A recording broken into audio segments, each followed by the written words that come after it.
What is good, you? It's your boy Ty back here with another video. And in this video today, guys, we're going to be looking at the 4 newest centers added today to NBA 2K24 MyTEAM. Remember, these 4 centers are going to be available for free, just like this Steve Smith yesterday. Now, I wasn't a fan of Tyrese Maxey, Immanuel Quickley, or Aaron Brooks, but I really did like Steve Smith. So we'll see. I'm hoping some of these other centers, even a Wes Unseld at the power forward position, I think has potential. I'm hoping some of them at least are decent, so it's not just a Shawn Bradley or a bust today. But we'll dive in to each and every one of them today. They also are available via the player market, and just know Shawn Bradley is needed for the ultimate reward, Giannis Antetokounmpo. Now, Biyombo up first. Biyombo got signed by the Grizzlies, what was it, yesterday? Did y'all see that? Grizzlies need some height. Biyombo 6'8", 7'6" wingspan. Has he always had a 7'6" wingspan? Because that's absolutely elite. Looking at the card, though, he's got decent speed. Defensively, he's immaculate. That's all he's going to do on the court for you. So, I mean, if you need a card to just go out there and get you a pure stop, he can do that. But outside of that, he doesn't do too much else for you on the court. Do I think this card is useful? No, just because he's 6'9", he's 6'8", he's undersized, he can't shoot. He's just not great. I don't know what else there is to say. I wish I could play him at the power forward position, but again, he can't shoot, so you're kind of having a liability out there. I'm not a big Biyombo fan in my team. If you can't tell. If you want to run him, do what you got to do. I'm just not the biggest fan of him. Chuck Hayes up next. 6'6", 6'10" wingspan. My question right now to you guys would be, why does 2K feel the need to give us all undersized players? Yesterday, the cards we got not named Steve Smith were Tyrese Maxey, Immanuel Quickley, and Aaron Brooks, all undersized. Today, we get Wes Unseld, 6'7", I think, Chuck Hayes, 6'6", and Biyombo, who is 6'8", all undersized. 6'6", 6'10" wingspan, can't shoot, 79 speed, solid defensively. I'd go as far as to saying I think Biyombo is better than Chuck Hayes. So if you think Chuck Hayes is decent, if you think he's useful, just know I think Biyombo is better than him. I don't think this card is good or useful. He's undersized. His defense isn't as good as Biyombo. His player model is surely not as good as Biyombo. So what is the card really doing for you guys on the court? Not much. That's my firm answer. That's my firm opinion. If you want to run him, do what you got to do. I'm just not the biggest fan of the card. Wes Unseld, I'm going to start by saying this. I've always loved Wes Unseld cards in my team. Ever since 2K19 or 2K20, I've loved Wes Unseld. Here's the deal. 6'7", 6'10" wingspan, hot spot from that left corner. 77 3-ball with the Kobe base. Really good release. 82 speed. Defensively, is he great? I mean, I don't know about great, but he's solid. Good rebounding, decent interior, decent lateral quickness, decent speed. I don't mind this Wes Unseld card. I feel like if you are no money spent, he's a card that can play because he can stretch the court. At the power forward, his player build's not that bad at 6'7" with the wide player build, and he's going to play solid enough defense with good strength and great rebounding.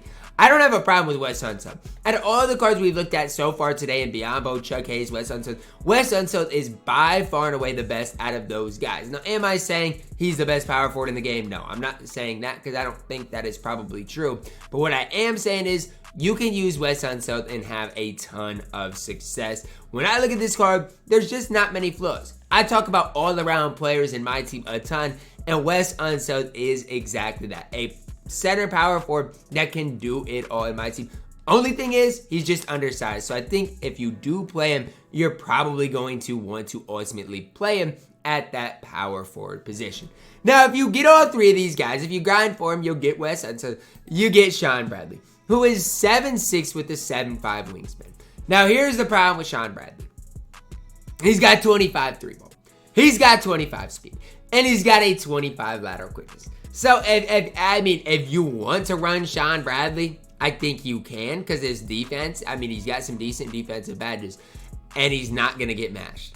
But just know he is going to be so slow. So, in clutch time, I don't think you got a problem with it because the court's way smaller and you can use Shawn Bradley and have success with it. Same thing in triple threat. I think you can use Shawn Bradley and have success with it. The problem comes in my team like Unlimited or Salary Cap, where you're running Shawn Bradley in a full-size court and he's got 25 speed, 25 acceleration, 25 vertical, and he can't shoot the ball, can't stretch the court, and he's got a 25 lateral quickness. My whole question to you guys would be, when I compare him side by side to, let's say, this Sapphire Arvydas Sabonis, who is 7'3", I think Arvydas Sabonis is just as good, because Arvydas Sabonis can at least stretch the court. He can at least shoot the ball, and maybe, look, maybe it's me, right? Maybe I'm being too hard on Shawn Bradley, but it's just hard for me. And I get badge-wise with back down Punisher with brick wall, you can make the case he's cheesier, that he's good, but I just think, yes, his block rating's good, his interior is good, he's a good rebounder,